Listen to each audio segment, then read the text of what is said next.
Increment Ray here. We have returned with part two of Kwame Nkrumah's book, Dark Days in Ghana, chronicling the events leading up to, during, and after 24th February 1966, which was the date of the coup d'etat by military police traitors in the Ghanaian government. We actually ended off with Nkrumah finding out about the coup d'etat from the Chinese ambassador, and which, if you remember, he was on his way to Vietnam to meet with Ho Chi Minh to find a solution for the Vietnam War at that point. It was 1966. Since that didn't happen, he returned as soon as he could to Africa, but landed in Conakry, Guinea at the invitation of the Political Bureau of the Republic of Guinea and its president, Ahmad Sekou Touré. So let's get into chapter 2. Chapter 2 is entitled 24th February 1966.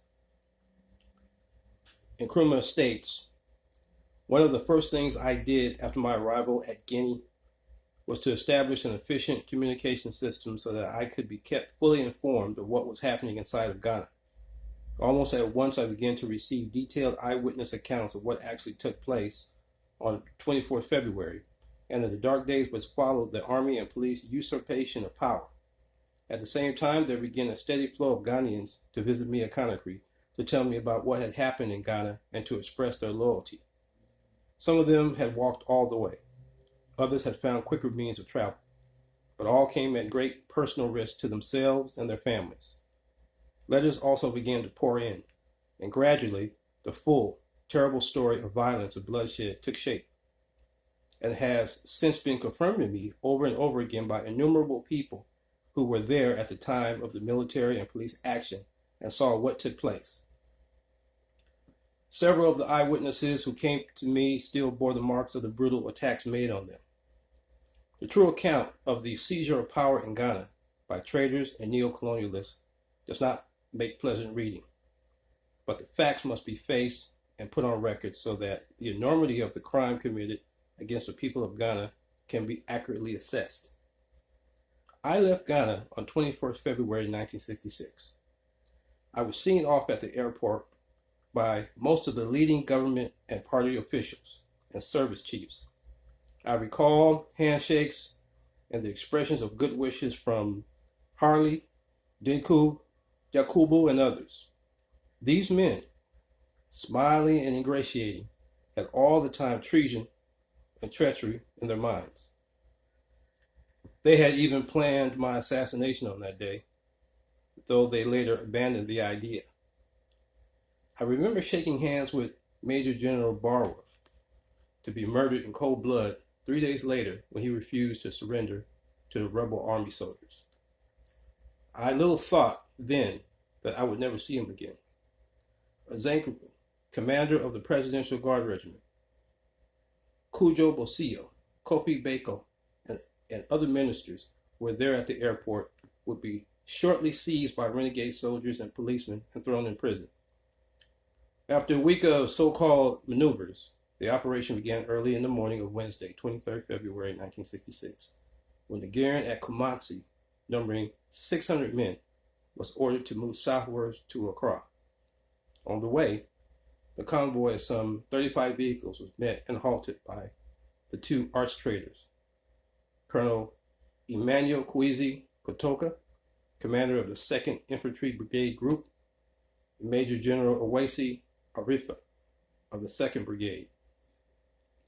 Kotoka had recently been put in charge of the Kumasi garrison, and I had not yet confirmed his appointment. Arifa was left in command while Kotoka went to Accra to report progress to the commander of police, John Kofi Harley, and to find some soldier better known than himself to be the nominal head of the revolt. The man chosen was Major General Ankara. Even though the conspirators had thought so little of his abilities, then they had not previously troubled to consult him. He was, however, one of the few officers who had held even the rank of major in colonial days and had seen service in the World War, if only as a quartermaster. In the Congo, he had shown some bravery and at least routine ability, and I had decorated him for his services. But essentially, he was of mediocre caliber. He held the post of second in command in the armed forces after independence through seniority, but not ability. He would not have been appointed even to this post but for the death shortly before of another senior officer. In 1965, I retired him. Undoubtedly, it was his lack of understanding of what was going on around him which recommended him as a figurehead to those manipulating the coup. The troops were then told that I intended sending them to fight in Vietnam and in Rhodesia, and that I had deserted Ghana, taking with me 8 million pounds. There was, they were told, no government in Ghana. It was their duty to assume control of the country and maintain law and order. Already it was said, Russian planes were landing on the secret airstrip in northern Ghana. Furthermore, a secret tunnel had been made from Flagstaff House, the presidential residence, to Accra Airport, and for days Russians had been arriving. The only way to save Ghana and to avoid being sent to Vietnam, the troops were told, was to take Flagstaff out. Several days after the military seizure of power, Kotoka and Arifa appeared on Ghana TV, congratulating themselves on their easy success. One remark stood out unmistakable and clear. Quote, "And you know, we didn't find any Russians at all. Not one. Nor could we find any trace of that tunnel." End quote.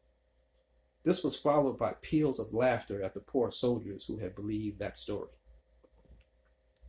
The first object of the military operation was to force the surrender of Major General Barwa, Army Chief of Staff and Deputy Chief of Defense Staff, who was in command of the Ghana Army in my absence from the country, of the Chief of Defense Staff, General Afiri. At the same time, Brigadier Hassan, head of military intelligence, and Colonel Zagro, commander of the Presidential Guard Regiment, was in charge of the special branch. They were also arrested along with Owansu Sekere. This stage of operation was badly bungled. Hassan was arrested, but Zenegru was when confronted, escaped through a window of his house and drove to Flagstaff House to warn the Presidential Guard Regiment. Barwa could not be intimidated. Woken from his sleep in the early hours of the morning on the 24th by the arrival of Kotoka and some 25 men, he courageously refused either to join the traitors or to surrender. Thereupon, Kotoka shot him dead at point-blank range, in cold blood, in the presence of his wife and children. The 7 security officers who were stationed at Barwa's house were also murdered on the spot on Kotoka's orders. Kotoka subsequently boasted of his killing of Barwa, but said because he was protected by Juju, he was able to catch the bullets which Barwa fired in his defense and to throw them back at him. When the counter coup of April 1967 took place, Kotoka's magic could not save him. Unlike Barwa, he surrendered without protest or struggle to those who had captured him at his headquarters. But his juju did not prevent him being shot in his turn. Barwa's murder was one of the most disgraceful and ghastly crimes ever committed in Ghana's history. In an attempt to wipe the blood from the hands of the so-called NLC, gave Barwa and the security officers a military burial a few days later. What a mockery and what hypocrisy. Yet, these terrible cold-blooded murderers were only the first of many which occurred on 24 February and during subsequent days. They set the tone, as it were, of the whole operation, which characterized throughout by cowardice, bloodshed, and criminal stupidity. By 6 a.m. on the 24th, The Accra police, acting on Harley's orders, had rounded up most of the ministers and other key political figures, and fighting had broke out at Flagstaff House between members of the Presidential Guard Regiment and rebel army units. There were about 30 members of the Guard Regiment at Flagstaff House. When the alarm was raised, these were soon joined by others who managed to slip in by a back entrance to reinforce their comrades. Although heavily outnumbered, they successfully held up the rebel detachment sent to seize the Ghana radio station a short distance from Flagstaff House. Only 8 of the 124 detailed for this operation managed to get through.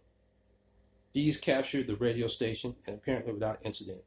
And at 6 a.m., Kotoka arrived to broadcast that the army and police had taken over the government of Ghana. The announcement was premature.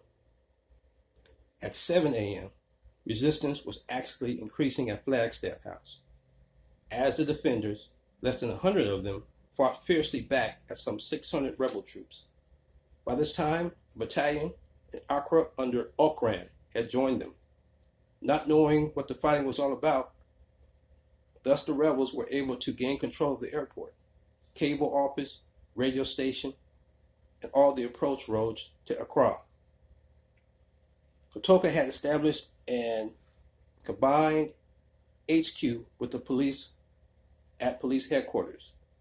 From there, the order was given for the 2nd Battalion to go into action at Flagstaff House. The Guard Regiment fought on, though their position was now hopeless. The outside walls of Flagstaff House had been blasted open, and the defenders had retreated behind the 2nd gate. Still, they refused to surrender.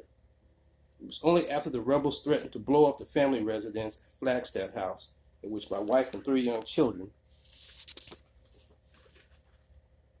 were sheltering, that they finally gave in. The fierce fighting at Flagstaff House at this time was in striking contrast to the failure at the time of the April 1967 counter-coup of Kotoka's bodyguard to defend at his headquarters. He had made Flagstaff House into a strong point from which he commanded the army. Yet, when it was attacked by a small detachment of some 25 men, the garrison immediately surrendered, as did that of the broadcasting station, which was also only attacked by a force of similar size. Again, a small group of soldiers, not more than 50 in all, were sufficient to capture the castle at Osu, from which the NLC conducted their government. Ankara, the chairman of the NLC, was the first of its defenders to run away, jumping over the castle wall, plunging into the sea, and wading down the shore. What followed the fall of Flagstaff House on 24th February 1966 has been concealed from the world, but the people of Ghana know and will never forget. It may be explained in part by the fact that the soldiers who had carried out the coup were frightened men. They had been told that there was a great store of arms beneath Flagstaff House, and a hidden Russian army was concealed there which would suddenly emerge to attack them. They were jittery and fired on anyone on the slightest suspicion. They so frightened officials of the Japanese embassy that they put placards on all their cars saying, "We are not Chinese." There was also potential indiscipline.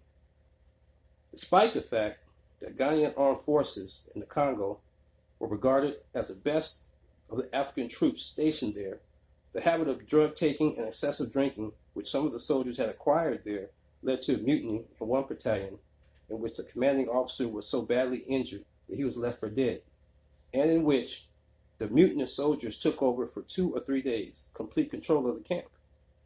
In order to restore discipline, it had been necessary to disband this battalion. The officers who organized the coup, having deceived their men, were now in no position to discipline them.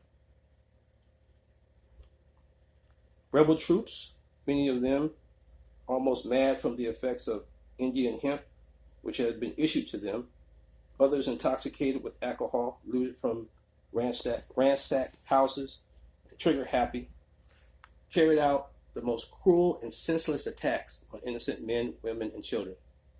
Thousands of pounds worth of damage was done to government property. and valuable historical documents and records were destroyed. At Flagstaff House itself, troops dashed from one room to another, smashing windows and furniture, tearing up papers, ripping telephones from desks, and destroying anything they can lay their hands on. My own office was singled out for special treatment. The full extent of the loss of books and manuscript I shall discover upon my return. I am hoping that by some miracle, the precious notes I was compiling for a history of Africa may have been spared. If not, years of work would have been wasted, and the labor of collecting and sorting material and writing it up would have to begin again from scratch. The stupidity of this needless destruction of government property and the failure of the rebel officers to exercise any control over their men demonstrates the quality of their leadership. In the 6-room, 2-story house where I lived with my family, troops were allowed to run riot, seizing clothes and other intimate personal possessions, including rare old books and manuscripts. My wife and children, although not physically harmed, were not permitted to take a single thing with them as they were turned out of the house and forced to take refuge in the Egyptian embassy. My mother, 80 years old, almost blind, who was staying at Flagstaff House, was forcibly ejected and told to, quote, "Go where you belong," end quote. I understand some friends took her to Nkrumah, where I was born. Later, the actual house in which I was born was burnt down on NLC orders. My mother was forced to appear before a commission of inquiry, with the idea of making her admit that I was not her son, and indeed not a Ghanaian at all. But I am proud to know that she resolutely refused to say anything of the sort and conducted herself with the utmost dignity. From Flagstaff House, the troops went to the Kanda estate, where many security officers have their quarters. There they hurled grenades into the compound, broke into houses and flats, tossed furniture out of the windows, and carried off radios, refrigerators, and other property. Anyone who resisted them was brutally shot. Women and children and old people were driven out to the streets. Many of the women were raped. Even young children were hit with rifle butts. A woman with a child on her back was shot, and both mother and child were thrown to the ground from a 3-story window. The rank and file police, who had taken no part in the coup, was horrified at what was taking place and did their best to restrain the soldiers. And this led, in some cases, to actual fighting between the two forces. Meanwhile, the soldiers had been reinforced by a new element. It was part of the propaganda against Ghana abroad and internally that my government had detained thousands of individuals. There were, of course, political detainees, but their number for state security was fortunately small. Most of these detainees under the Preventive Detention Act were so-called criminal detainees. As industrialization developed in Ghana, so in all countries, organized crime increased. And at one stage, the immediate post-independence period, we were faced with a situation which, if we had not dealt with it, would have resulted in the country being terrorized by organized criminal gangs. The view of the police was that it was not possible in many cases, any more than it was in the United States at some periods of its history, to secure convictions in court of the gang leaders or of their supporters. The Preventive Detention Act was therefore extended to cover habitual criminals suspected of gangsterism. If the rebels had only released the genuine political detainees, the total would have been so small as to discredit them in any case, and in any case, they required the prison accommodation occupied by the criminal detainees in order to lock up anyone suspected of being a CPP member or supporter. In the days following the coup, the criminal detainees were not only released, but were able to represent themselves as the heroes of the counter-revolution. By day, they joined, naturally, in the demonstrations against my government, and all night returned to their old activities, to such an extent that even the strictly controlled NLC press demanded that they should be returned to prison. The car was handed over to lawless elements, which the rank and file police had no means of controlling. Bar owners were forced at gunpoint to sell free beer to soldiers and to the heroes of the counter-revolution. The criminal detainees. These people assaulted women, thieved, and looted. It will only be after the return to legal government in Ghana that it will be possible to assess exactly the number of those who died in fighting against the rebel soldiers or who were subsequently killed in the looting and robbery which followed. The casualties in the fighting were certainly heavy. The number of civilians killed, it is more difficult to estimate. 2 members of parliament certainly lost their lives, and a number of people in no way connected with politics died. Among those shot dead near Flagstaff House was an air hostess on her way to the airport. In all, the total was probably around 1,600 dead, and many more injured. So much for the bloodless coup. One thing is clear. Never before in the cherished history of our new Ghana had citizens, defenseless men and women, been assassinated in cold blood by their own soldiers. Not a single Ghanaian life was taken during the whole 15 years of my administration. There are few, if any, governments in the world which can say as much. Yet here was this handful of traitors at one blow spoiling our proud record and dragging Ghana's name through the mud. In the days which followed the insurrection, hundreds of patriotic Ghanaians were thrown into prison. All ministers, MPs, officials of the party, and all of its subsidiary and associate organizations, including the trade unions, were arrested and detained. The same applied to branch officers throughout the country. In fact, the entire leadership, except for the few who managed to escape or go into hiding, was at one swoop rounded up and thrown into prison. The prison authorities, with some exceptions, continued to act in the humane and considerate way we had insisted upon in the prison service since the establishment of independence.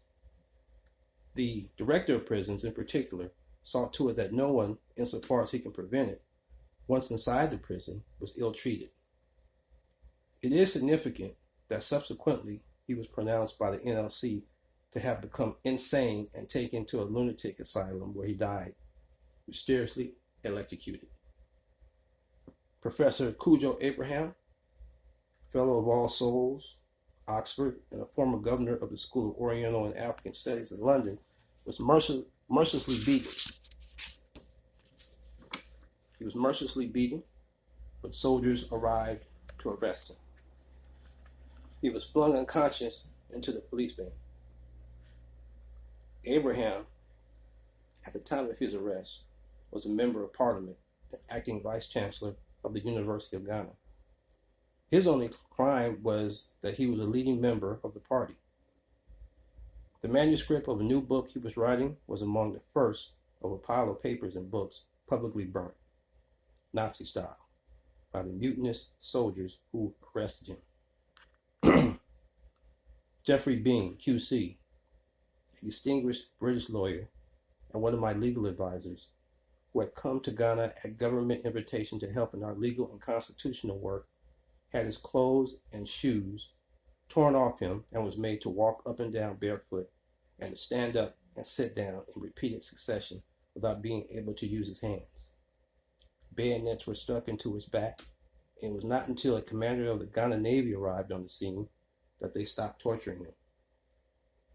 Typical of this sort of thing that happened was the wounding of a deputy manager of one of the hotels in Accra. He was being driven by his driver on hotel business, but suddenly was shot by a soldier. The explanation subsequently given was that he was sitting at the back of the car, and the soldier thought he must have been a minister by government. These are only a few examples of the countless acts of brutally carried out within the first week or so by the traitorous renegades and cowards who seized power in Ghana on 24th February 1966. The people of Ghana were stunned. Nobody outside Accra knew what happened or what was happening. In some cases, particularly in the remoter districts, it was days before they realized what had taken place. Even then, the full implication of the Army and police action dawned only slowly as they began gradually to see through the lies poured out over the radio and in the press, and saw with their own eyes the way in which the independence and progress of their beloved country was being destroyed, its assets being sold to foreign interests. In Accra, military police and soldiers in full battle dress and armed with submachine guns patrolled the streets. In such circumstances, and with all the party leadership arrested, it was not surprising that there was no immediate and open resistance. But secret underground resistance began at once. It grew by leaps and bounds. While a number of the ministers hastened to ingratiate themselves with the rebels, others remained firm. Nothing, for example, had been heard of N.A. Welbeck, Minister of Information and Party Propaganda, who resolutely refused to make any cringing retraction of his past political activities. At the same time, it is true of other ministers, such as I.K. Chainba, Minister of Education and former headmaster of the Archer Motor School. The most heartening demonstration, however, came from the resolute attitude adopted by many of those in the immediate and lower ranks of the party. The journalists, regional commissioners, district commissioners, and party secretaries were imprisoned in the central block of Usher Fort Prison. Almost from the first day of their imprisonment onward, they were singing in choir party songs so loudly that they could be heard well outside the prison, and this despite the fact that their block was patrolled by armed soldiers. Ghanaians are not a timid people as has been suggested in the foreign press. Far from it. They may be slow to anger and may take time to organize and act, but once they are ready, they strike and strike hard. It pays no one to tamper with Ghanaian freedom and dignity. Ghana is out of the gambling house of colonialism and will never return to it. The American, British, and European press has made much of the demonstrations which occurred in Accra in celebration of the coup. It is interesting, however, that even in the Ghanaian papers, there was no reports of any such demonstration in the villages or in the countryside where no one would have expected them if the revolt had been genuinely popular. It is understandable, however, that certain elements, particularly in Accra, should demonstrate in favor of the new regime. The criminal detainees naturally led the celebrations, but they were joined by more sober citizens. The intellectuals were, and the professional classes had always been against my government, which they felt, quite rightly, was challenging their positions of privilege. The lawyer and the clergyman thus found themselves joining in the same processions through the streets as the criminal. There was a section of the market women who had been exploiting the shortage of goods due to measures which we had to take for the control of non-essential imports. They had been exposed by the Abraham Commission, and they naturally were delighted that its chairman would have now been thrown into jail. In addition to this, there were, at the start, a number of people who were generally deceived by the revolt. The disastrous fall in the world price of cocoa had led to inevitable import shortage of consumer goods. These people really believed that the coup would change all this, and so they joined the gangs in the streets. Others joined them out of curiosity. Even so, it was necessary for the army to force children from their schoolrooms and to dragoon demonstrators in order to make a satisfactory show. A small number of students from the University at Legon, wanting to demonstrate in favor of the new regime, asked for and were given police protection. So fearful were they of the reaction of the people of Accra. It was not until instructions were issued from police headquarters that the first street demonstration took place. Banners and posters, most of them prepared beforehand in the U.S. Embassy, were pushed into the hands of the unwilling demonstrators. Excuse me. Many of the slogans and words used on them were quite foreign to the Ghanaian people, and in some cases, completely incomprehensible. The same kind of thing was noticeable in the newspapers and news bulletins issued immediately after the seizure of power. Words and phrases were used which had never been seen in a Ghanaian newspaper before. The same discrepancy occurred on the radio as bulletins and news flashes were broadcast. The voice was Ghanaian, but the unfamiliar words and glib expressions were foreign, and often caused the announcer to hesitate and falter.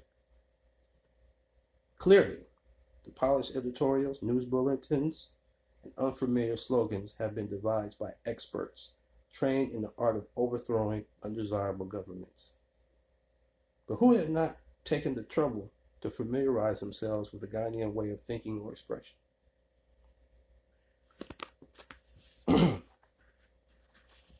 I understand that the Uganda government, in its investigation following the abortive coup which took place in Kampala on 26 February, only 2 days after the action in Accra, discovered prepared news bulletins, posters, and newspaper editorials which were strikingly familiar in style and content to those actually used in Ghana. I leave the reader to draw obvious conclusions. In the Makola market, a woman who had a large picture of myself above her wall was shot dead by an army officer after refusing 3 times to hand it over for destruction. This kind of incident, not seen by foreign journalists who had obediently and very willingly photographed and reported only the staged demonstration and rigged press interviews, was typical of many other pathetic but deeply moving acts of heroism performed by the ordinary men and women of Ghana during those dark days. Much publicity was given in the imperialist press and on TV to the pulling down of the statue of myself in front of the National Assembly building in Accra. It was also made to appear as though angry crowds had torn the statue from its pedestal and had carried off chunks of it. But it was not for nothing that no photographs could be produced to show the actual pulling down of the statue. And the few women seen carrying away portions of the statue on their heads were photographed back view. In fact, when the statue was pulled down, the Parliament building where it stood had been cordoned off by the military, and no unauthorized person was allowed into the area. All those who were at the same time had been those brought in by the military, who had closed to all civilians the whole of the high street onto which the statue faced. When the statue had been pulled down, about half a dozen terrified young children were forced to sit on it as it lay on the ground. Even the jubilant imperialist press evidently saw nothing strange in publishing photographs of bewildered toddlers, tears running down their cheeks, sitting on a headless statue, while the same imperialist press extolled what it described as a most popular coup. Since even the women, shown carrying away pieces of it on their heads, were photographed from behind. It is impossible to be certain whether they were from a group of market women condemned by the Abraham Commission, or, as was widely rumored in Accra, soldiers dressed up as women. There are many other incidents which could be recorded, but sufficient have been written to show the manner in which the military and police action of 24th February was carried out. Of course, there were some who were happy at the turn of events. In any country, there are always elements glad to see a change of government, and the traitors among the army and police who seized power in my absence could not have attained the degree of success they did manage to achieve without support. The nature of this support, internal and external, I now intend to examine. That concludes the second chapter. And now we will proceed to chapter 3, where he talks about the puppet regime that was put in place. They call themselves the self-styled National Liberation Council, Chapter 3.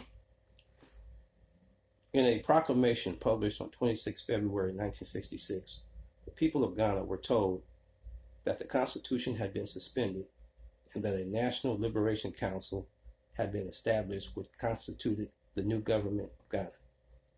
According to this proclamation, I and all my ministers were dismissed from office.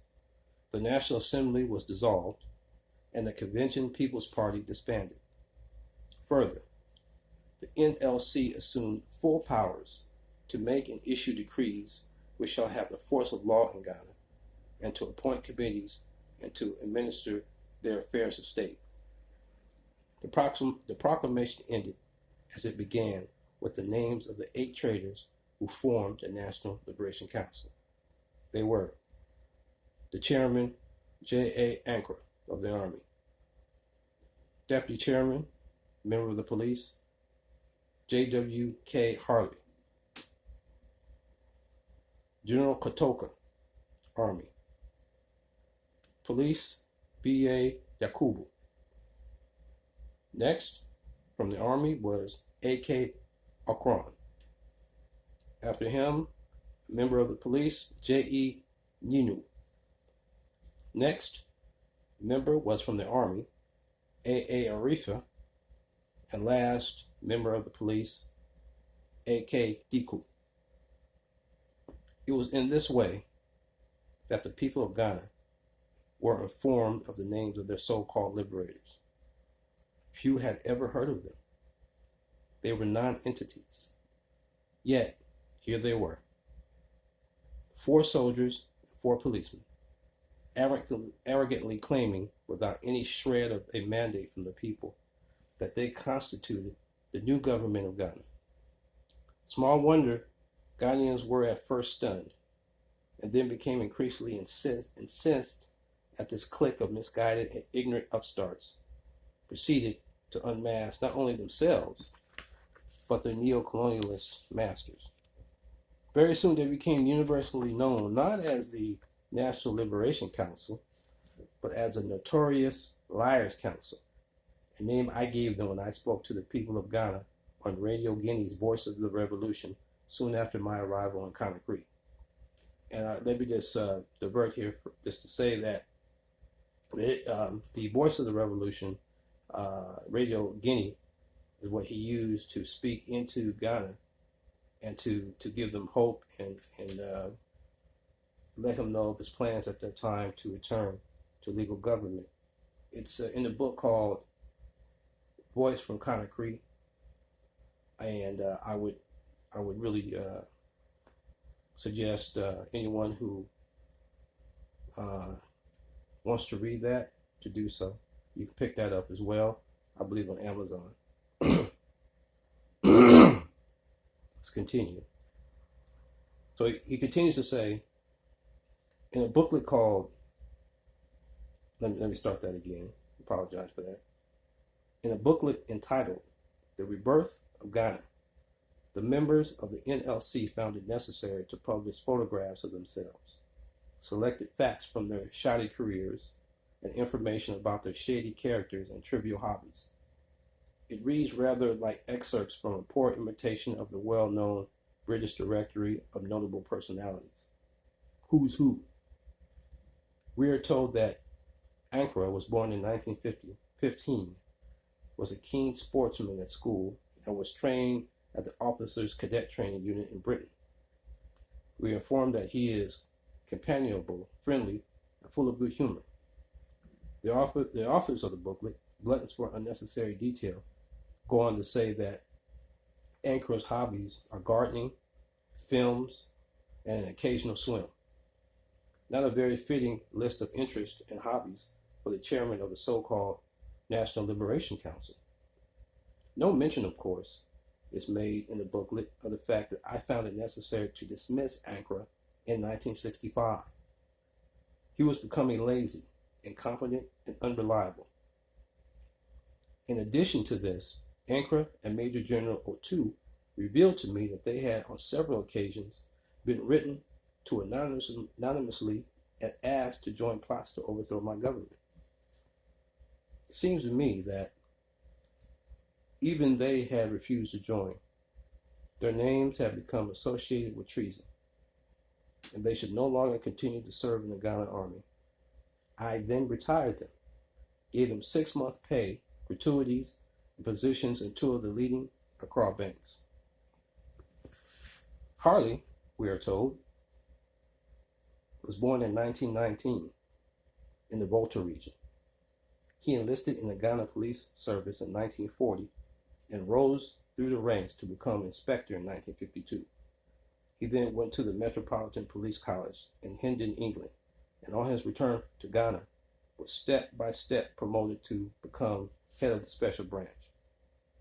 I was amused to read that he is of quiet disposition, considerate, kind-hearted, but very firm. And it is edifying to learn he enjoys the sight and sounds of water, but hates to see fire or anything connected with burning. Again, not very inspiring qualifications for political leadership. Harley, we are finally told, is married and has 8 children. This is evidently considered respectable. We are not told about Ankara's 4 wives and 22 children. Kotoka, generally credited with commanding the actual military operations on 24th February, was also trained in Britain. In fact, all members of the NLC were trained in the UK. The 4 policemen were at the Metropolitan Training College in Hendon, and the 4 soldiers at various British Army training centers. Through only Arifa, the youngest, managed to get to Sandhurst. We are informed that Kotoka is a fine soldier, disciplined, loyal, resolute, and firm. I must confess, I am impressed by his discipline and loyalty. When his name was flashed across the headlines of the world press on 24th February, I had hardly heard of him. At the time, when I reorganized the armed forces, he came to Flagstaff House to take the oath of allegiance to me as Supreme Commander of the Ghana Armed Forces. Kotoka was the only one late in arriving. I remember turning to Afiri, Chief of Defense Staff at the time, and asking, "Who is this chap?" As for Akram, for a time, my aide-de-camp, he is described as rather reserved, shy of publicity. His interests are simply bird watching. Jakubu, after a brilliant career in the inspectorate, rose gradually to the rank of Deputy Commissioner of Police. He is the only northerner of the NLC, and his inclusion was doubtless for political reasons. Yet, like his colleagues in the NLC, he makes no claims to either political interest or experience. He is quiet and always smiling, and likes to do farm work in his spare time. Little space is given to Nuno. After a brief sketch of his police career, we are informed that he has a pleasant baritone voice and has sung in choirs and choral societies for over 15 years. He might have been more suitably employed, one would think, on Ghana radio or television. The last 2 members of the NLC to be written about, Arifa and Deku, leave the reader, finally, no doubt about the quality of Ghana's so-called new government. Arifa was born in 1936, was one of those typical misfits which are produced in any developing society. As a schoolboy, he had been expelled from school and therefore could not obtain the university education for which he was hoping. Instead, he joined the army and exploited his school certificate education as to be sent to Sandhurst. Indeed, he was the only one among the mutinous officers who had the conventional British Army training. As he himself confesses, even when he was a senior cadet at Sandhurst, he was always doing punishment drills for insubordination. It was only because we were desperately short of officers to serve in the Congo that he was commissioned at all. The fact that he had served there led to his securing rapid promotion, and at the time of the coup, he was a major. Anthony Deku was a typical colonial policeman. In colonial days, Michael Collins, the English Commissioner of Police, in the days before my arrest and imprisonment, sued me for libel as publisher of the Evening News for what I had written about the conduct of the colonial police. He persuaded Decoud to be his co-plaintiff so as to make his action appear not to be exclusively European versus African. It was part of what I think now may have been a mistake policy of letting all bygones be bygones, but I never allowed this fact to prejudice his subsequent promotion in the police service. If it were not for the great harm these traitors have done to our beloved Ghana, we could laugh at them. They appear so ridiculous. None of them makes any claim to an interest in politics. Not one of them has any political experience. How could men such as these imagine for one moment that they could have any hope of successfully administering the country? Their stupidity can only be matched by their conceit. But we cannot laugh when we see what suffering and destruction they have caused in their attempt to sabotage our great struggle for economic independence and our effort in the African Revolution to achieve total liberation of the continent and a union government for Africa. Were it not for the support of a small reactionary element inside Ghana and with the help of neo-colonialists, they could not have organized and carried out the action of 24 February 1966, much less have maintained themselves in power for even a few months. It is necessary to look more closely at the leadership of the Army, police, and civil service in order to understand how it became possible for these reactionary, counter-revolutionary forces, internal and external, to make use of them. It has been said, particularly by well-wishers from outside of Ghana, that if I knew of the political disloyalty in the Army, why did I not deal with it? The very posing of this question discloses the fundamental misunderstanding about the Ghanaian position as it existed before the coup in many family circles abroad. As I then saw it, my first task was twofold. On one hand, I had to serve a firm basis in Ghana, and on the other, conduct an external policy which would lead to the liberation and unity of the whole African continent and to the economic cooperation which was essential if any territory in Africa was to escape from neo-colonialism.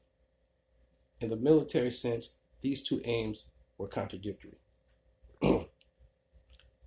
I could, for example, have avoided any risk of a military revolt by maintaining the system which the British government assumed would be maintained after independence, by which Britain would continue to supply for 10 to 15 years our key military personnel. The individual loyalties of such officers and their training, combined with the political complications for Britain, which would have resulted in their joining a revolt, would have made it unlikely that a military takeover could take place. On the other hand, if I maintained a non-African officer army, Ghana could not play a significant military part in the affairs of the continent. Yet the tragedy of the Congo, for instance, made one thing absolutely clear: that even small African forces on the spot at the right time could control the situation and prevent a neo-colonialist takeover. I, therefore, was not in a position to abolish the Ghanaian army, though this would have been an ideal course. It was a heavy charge on our limited resources for industrial development. On the other hand, looking at the problem from a continental point of view, if Ghana had no armed forces at all, it must lose much of its influence with other African states. I have always said that for me, the issue of African unity came before any other consideration. It was for this reason that I was prepared to run the risk of maintaining, for the time being, a traditional British-type army. A Ghanaian army with British officers could have no influence in Africa. In the first place, while British officers were prepared to be loyal to the regime that they were serving, they were not prepared, as General Alexander, the last British commander of the Ghanaian army, says very frankly in his memoirs, to follow a military policy abroad which was contrary to that which they conceived to be Britain's interests. Secondly, even if the British officers had been pure mercenaries with no allegiance other to their paymasters, they would still have been rightly distrusted by other African states. Once, therefore, the Congo crisis arose, irrespective of any question of internal security, it became necessary to dispense with the British officers.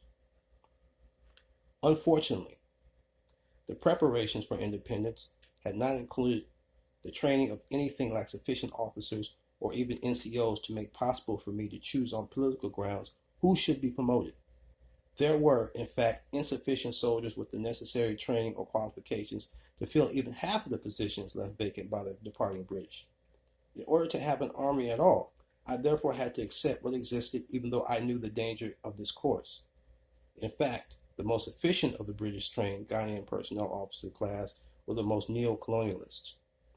One or two of these I might pass over on this ground, but in general, if I was to have any army at all, I had to accept a framework bequeathed to me and an officer corps which contained a high proportion of individuals who were either actively hostile to the CPP and myself and who were anti-socialist in outlook.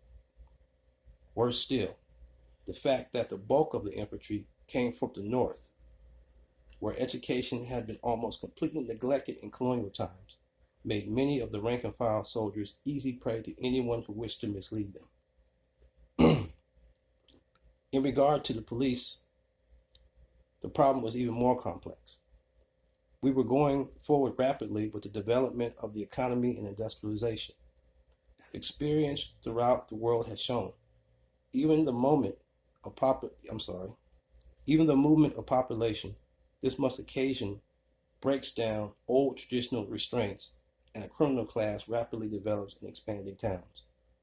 By independence, crime became a real problem in Ghana, where many transactions such as cocoa buying are conducted in cash, and where the import of quantities of constructional material and the like provides a ready market for the thief. Further, and even more important, I was faced with the problem of financial corruption, and a well-organized fraud division in the police was essential if this was to be held in check. I cannot, however, possibly continue with the existence, let me say that again.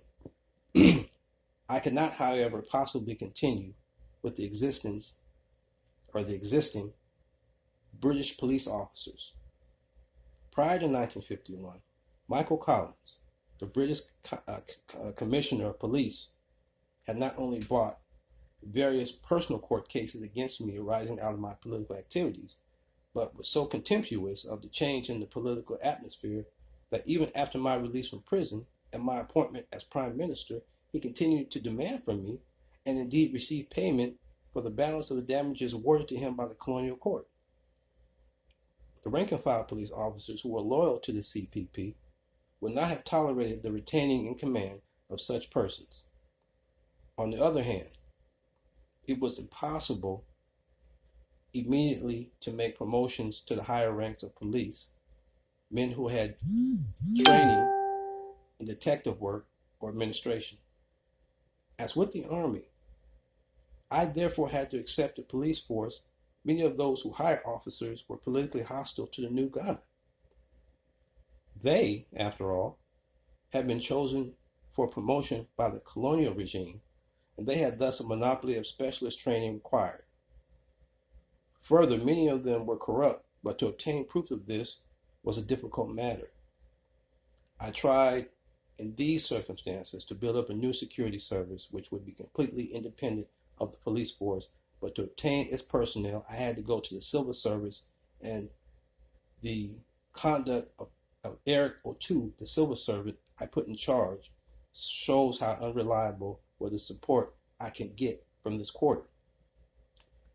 The third element supporting the present regime is, in fact, the civil service. Again, I was faced at independence with similar problems to those which I had with the Army and the police. For example, it would be impolitic of me to have appointed abroad a former colonial British civil servant as a Ghanaian ambassador. I had to appoint a Ghanaian for the diplomatic service.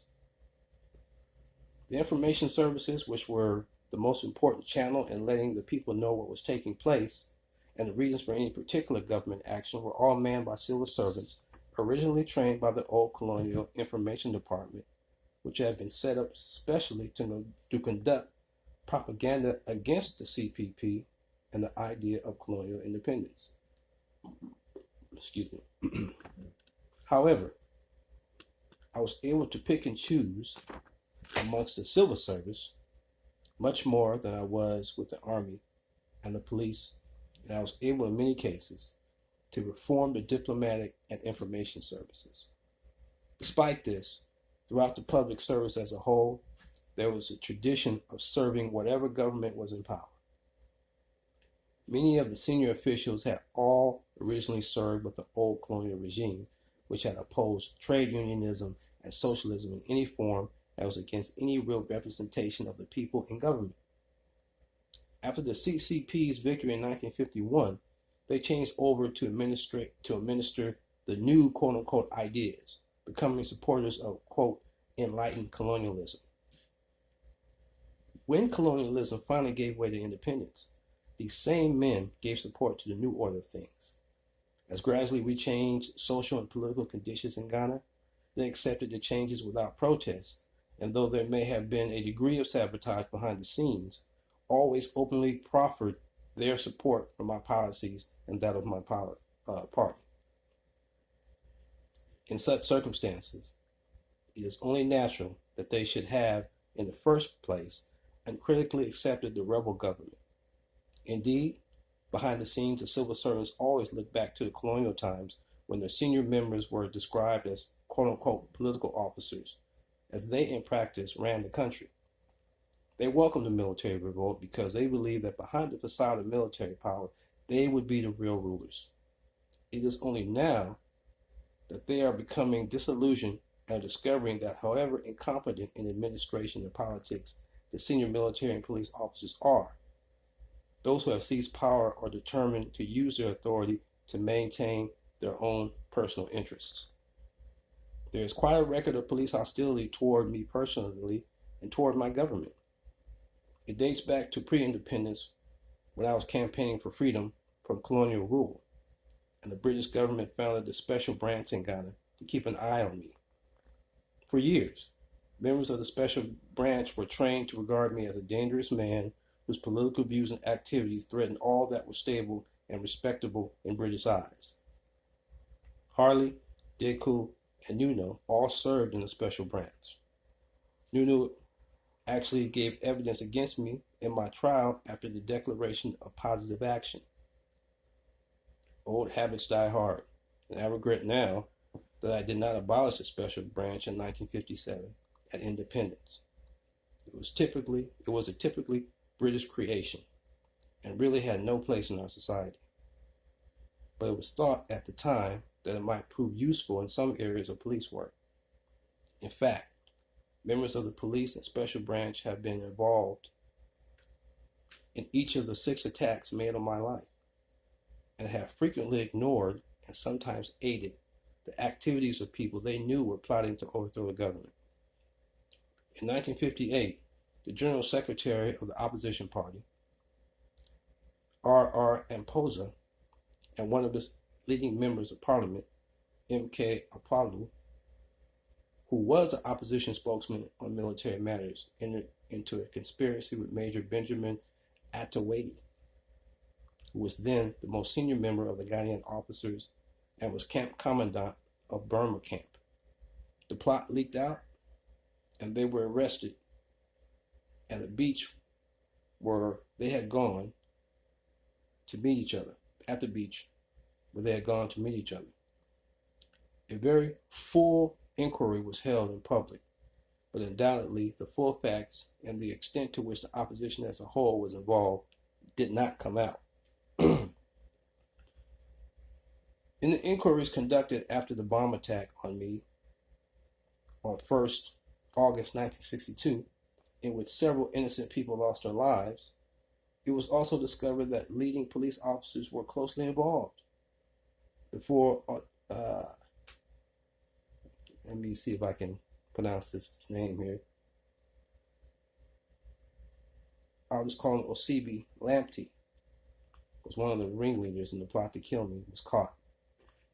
The special branch knew that he was going around dressed as a Muslim, and he even entered the parliament building, Accra, yet they did not arrest him. On a later occasion, on 1st January 1964, another attempt was made on my life. On this occasion, it was a policeman who actually made the attempt. It was at 1 p.m. in the garden of Flagstaff House. I was leaving the office to go for lunch when 4 shots were fired at me by one of the policemen on guard duty. He was no marksman, though his fifth shot succeeded in killing another of my security men, who was a loyal security officer who had run towards the would-be assassin as soon as he spotted him amongst the trees. The policeman rushed at me, trying to hit me with his rifle butt. I wrestled with him and managed to throw him on the ground and to hold him there on his back until help came, but not before he had bitten me on the cheek. Investigation showed that the policeman who had made the attempt on my life did not happen to be in Flagstaff House by accident. He had been picked by senior police officers, one of whom had repeatedly invited him to his home. At around the same time, the revelation of another unsuccessful plot within the police. The officer in charge of the police band,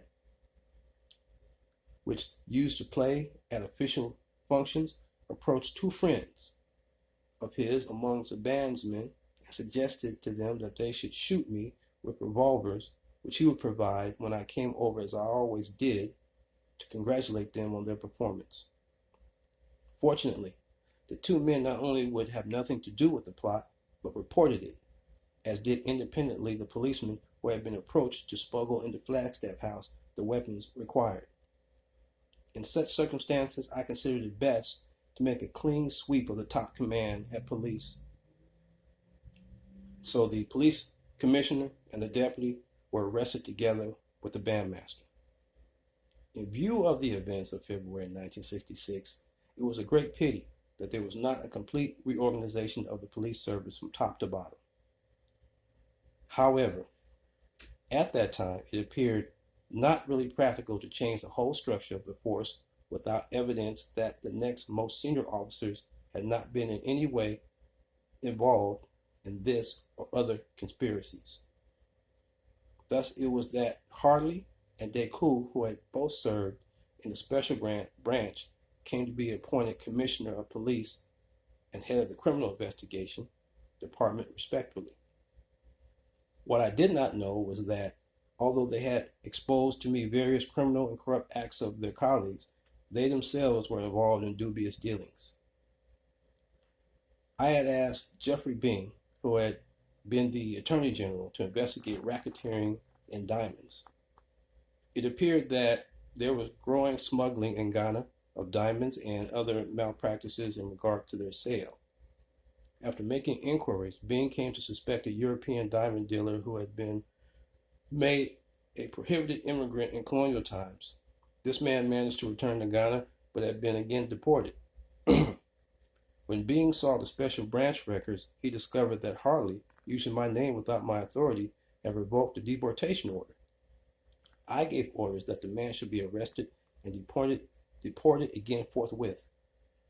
When his private notebook was examined by the security services, it was found to contain the private home and office and telephone number of Harley and records of a conversation which he had with Coup. Bing made a full report on the whole matter to Eric O'Toole, who, however, never forwarded it to me.